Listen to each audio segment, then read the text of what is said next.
How are you today? Let's actually do a venous case post-intervention or endovenous thermal ablation.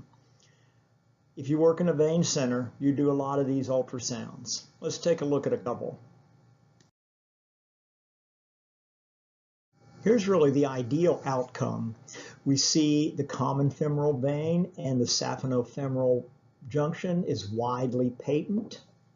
We see the great saphenous vein is kind of contracted, and it is occluded up to the superficial epigastric vein.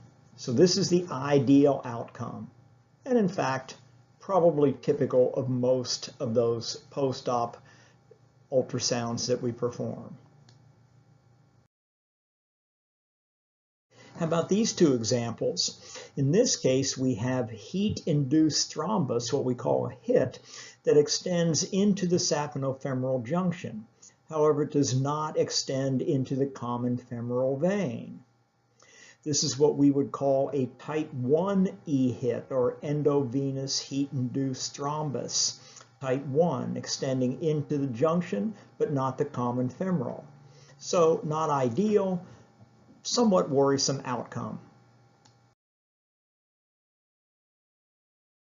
So how about this one? Here's a view of the saphenofemoral junction.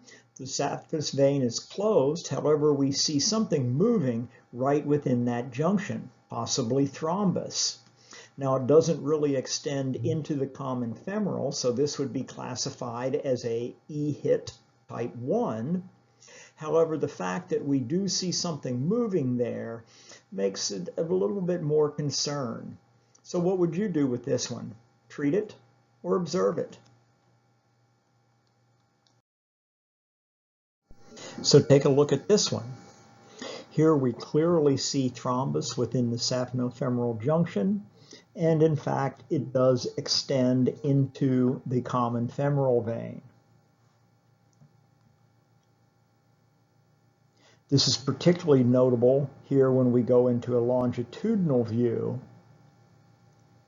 So this is either a type 2 E-HIT, that is one that occludes or takes up less than 50% of the area of the common femoral, or a type 3 E-HIT, which takes up 50% or more of the common femoral area.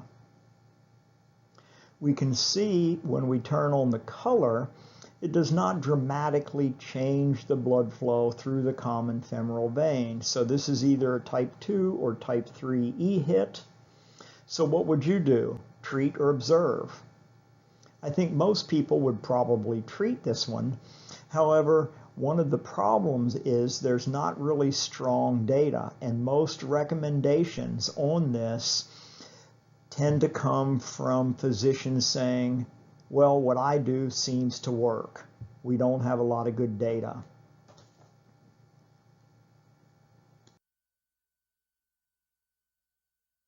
If you want to learn more about ultrasound evaluation of the lower extremity following venous intervention, I would invite you to check out a full course for Category 1 CME by yours truly on virtualveincenter.com.